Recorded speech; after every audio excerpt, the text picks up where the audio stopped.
मैं पाकिस्तान तहरीक इंसाफ, मैं छोड़ रही हूँ। करतूत इनके बहुत सारे हैं, उन करतूतों में से एक करतूत ये है कि ये जिस तरीके से टेक्स्ट मैसेजेस भेजते हैं गलत, इज्जतदार खवातीन, मैं सारे भाइयों से भी कहती हूँ, वालिदैन से भी कहती हूँ कि आपकी बच्चियों, हमारी माओ, हमारी बेटियों की इज्जतें जो हैं वो इस पार्टी में महफूज नहीं है। आज पीटीआई को लोग ज्वाइन कर रहे हैं। नाजरीन, आज तो एक ही कहानी बड़ी है, तो 3 मुख्तलिफ मौक़िफ़ लेके एक बड़ी कहानी, और हो सकता है दूसरी कहानी जो हमारे वज़ीर आज़म मुंतखब हुए हैं उन पर कुछ थोड़ा सा तबसरा हो। लेकिन सबसे बड़ी आज की कहानी जो है वो आयशा गुलेलई साहबा की प्रेस कॉन्फ्रेंस है, जिसमें उन्होंने बहुत से इल्ज़ामात पीटीआई पर लगाए हैं। हम लोग तो बहुत दिन से ऐसी बातें कर रहे थे। कुछ इजाफी बातें उन्होंने कही हैं ख़वातीन की इज़्ज़त के हवाले से, टेक्स्ट मैसेजेस के हवाले से, लेकिन सिर्फ ये बात नहीं है, ये बातें ज़रा स्कैंडलस ज़्यादा होती हैं।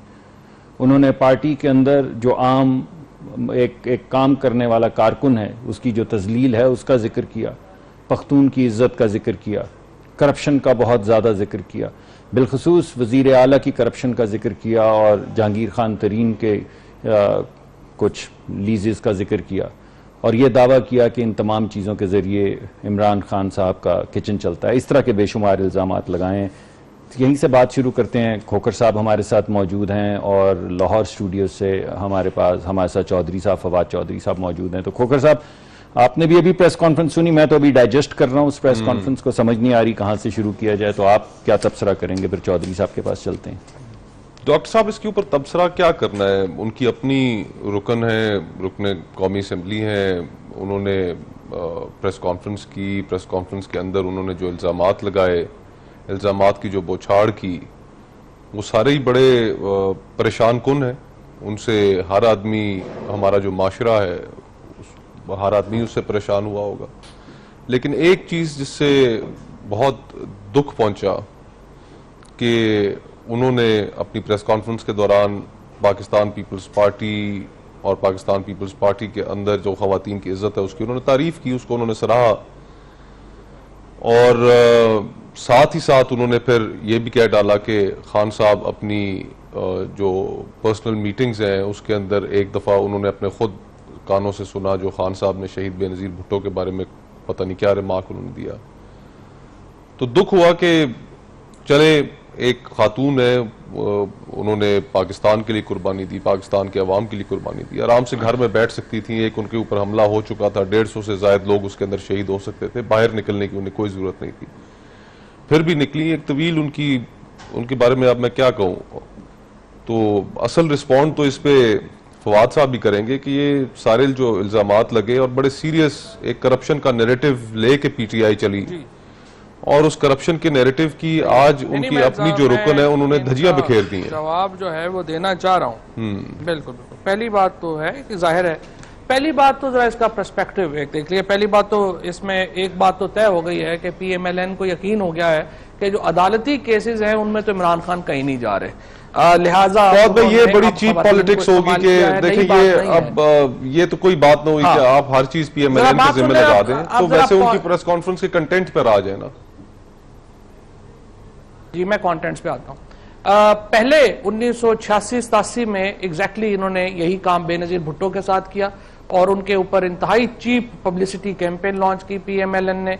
1996 में जब इमरान खान ने आए उस वक्त भी PMLN ने यही काम किया, और अब माशाल्लाह फिर कतरी खत की तरह वही पुरानी पॉलिसी जो है वो लेके आ गए हैं। अमीर मुकाम ने मुलाकात की, जिम्मे डाल रहे हैं।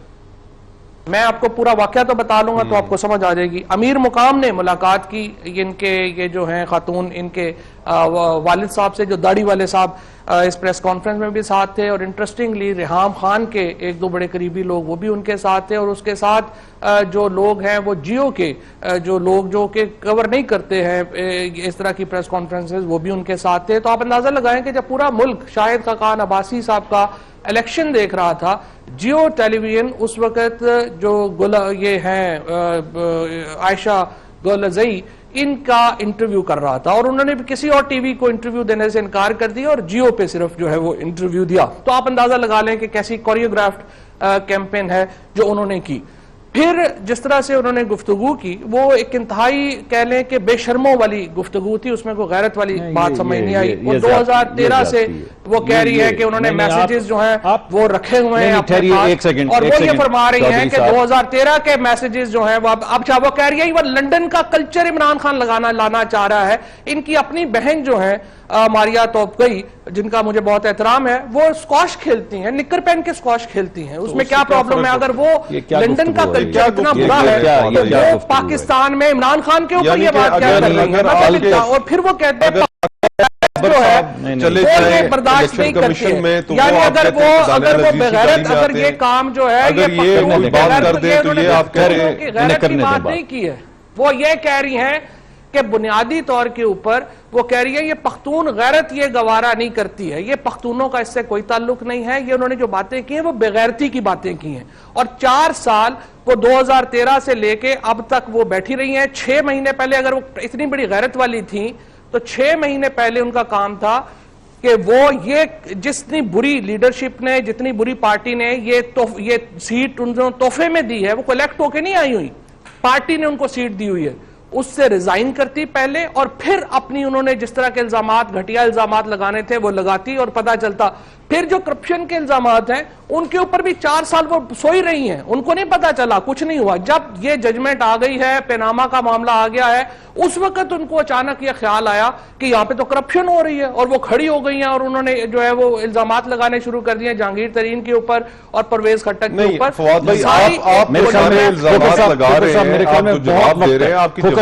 खोकर साहब, इस प्रोग्राम में बहुत लंबा वक्त है, जरा चौधरी साहब को कर लेने दीजिए बात, अब हम सुन लें वो क्या कह रहे हैं। जी कहिए आप। जी, जो इल्जामात वो लगा रही हैं उनको 4 साल बाद यह ख्याल आया है कि हमने, असल में सिर्फ हुआ यह है PMLN ने अमीर मुकाम को इस काम के ऊपर मामूर किया, उन्होंने इनसे सौदा तय किया, उस सौदे के नतीजे में आज उन्होंने आकर के इमरान खान के ऊपर ये सारी जो गुफ्तगू है वो की है। ना इसका कोई सर है, ना पैर है, ना इसकी कोई हैसियत है, ये इस्तेमाल हो रही हैं। इनको ये नहीं पता कि इन जैसी खवातीन का जिस तरह से वो इस्तेमाल हुई है, इनकी टोटल उम्र 24 घंटे है या 48 घंटे है। हमारे पास भी आयशा अहद आती है और वो कहती है कि अपना उनके ऊपर भी अगर हम करना चाहें तो हम कर सकते हैं। हमारे पास और रोजाना खवातीन आती हैं PMLN के लोगों के लेकर के कि ये है, हम भी इस्तेमाल कर सकते हैं, लेकिन हम इतने गिरे हुए नहीं हैं जितना कि ये PMLN अपनी पॉलिटिक्स कर रही है। और जिस तरह की आयशा गुलालाई ने आज बात की है उस पर उनको तो खैर मुझे लगता है कि शर्म है ही नहीं है, लेकिन बाकी तमाम लोगों को जरूर शर्म आई है। PTI अपनी जगह के ऊपर खड़ी है, हमें पता है कि और भी इस तरह के मामलात इन्होंने तय किए हुए हैं, पैसों के मुंह खोले हुए हैं, और देखते हैं आगे किस तरह के स्कैंडल्स आते हैं, लेकिन उससे फर्क नहीं पड़ेगा। हम जिधर जा रहे हैं हम उधर ही जाते रहेंगे, इन इल्जामात का कोई फर्क पड़ने वाला नहीं है। जी डॉक्टर साहब, देखें आपने मुझे तो रोक दिया, मैंने रोक दिया, मैंने उनको जी मैं क्या मैंने शुरू में रोकने की कोशिश की, लेकिन मैं चाहता था कि आवाम सुन लें। यानी ये खातून है, आप जो भी उनको समझें, 4 साल इनकी कॉलीग रही हैं, इनकी बहन रही हैं, सबकी इनकी लीडर रही हैं, इनके लिए लड़ाई भी करती रही हैं, इनके लिए सड़क के ऊपर खड़ी हुई हैं। आज इन्होंने उनके मुतालिक क्या कहा? बेशर्म, बेगैरत, घटिया, इसकी बहन निक्कर पहन के स्क्वाश खेलती है, सौदा कर लिया, सौदा हो गया। इन जैसी खवातीन की उम्र 24 घंटे से 48 घंटे होती है और शर्म इनमें है ही नहीं। अब आप मुझे बताएं, शायद मैं इससे इस भी पे, कम हो। जी कहिए, आप कहिए, आप कुछ और कहना चाहें तो आवाम सुन रहे हैं, बताइए। जी, शायद इससे भी कम हो।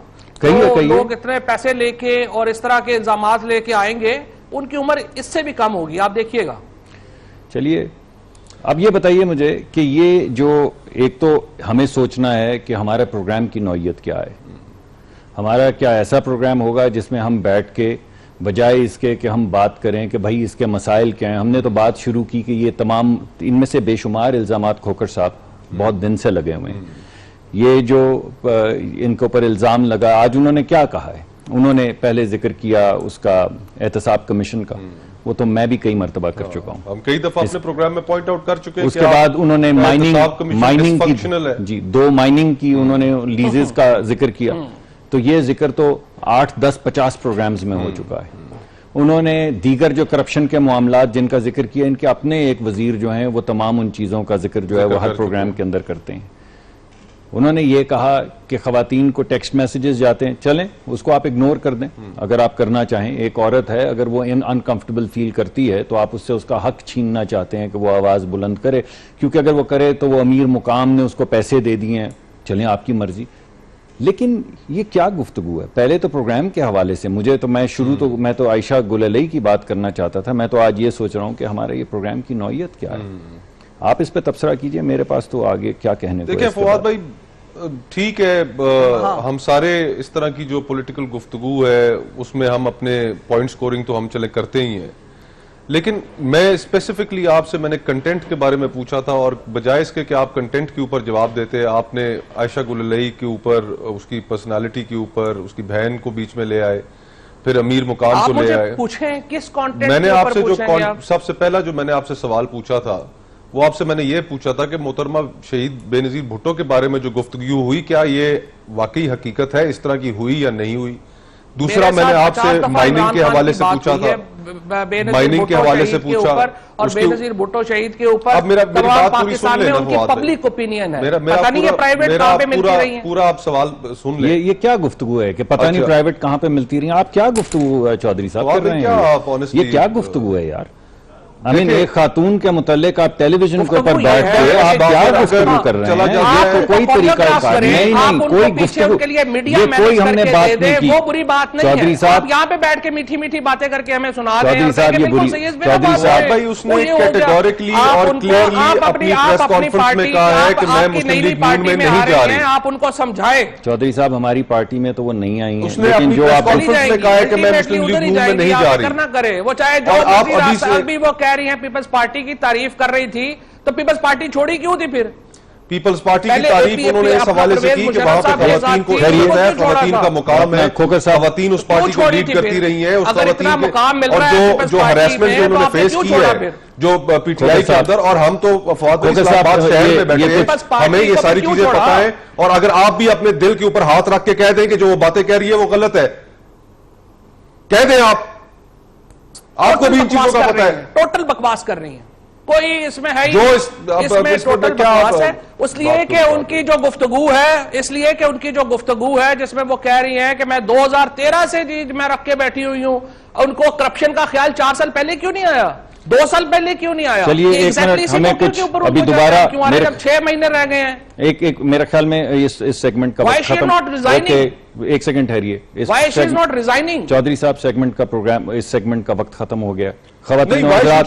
First of all the acquisitions that have come from her, और वो सीरियस एक्यूजेशंस हैं, why should Pervez Khattak resign? जब वो अभी तक परवेज खटक की ये स्टेटमेंट सामने क्यों नहीं आई कि मैं बतौर सीएम मेरे ऊपर इल्जाम लगाया, करप्शन का बड़ा नैरेटिव लेकर हम चलते हैं, मैं अपने आप को अवाम के सामने एहतसाब के लिए पेश करता हूं, परवेज खटक की स्टेटमेंट क्यों नहीं आई अभी तक?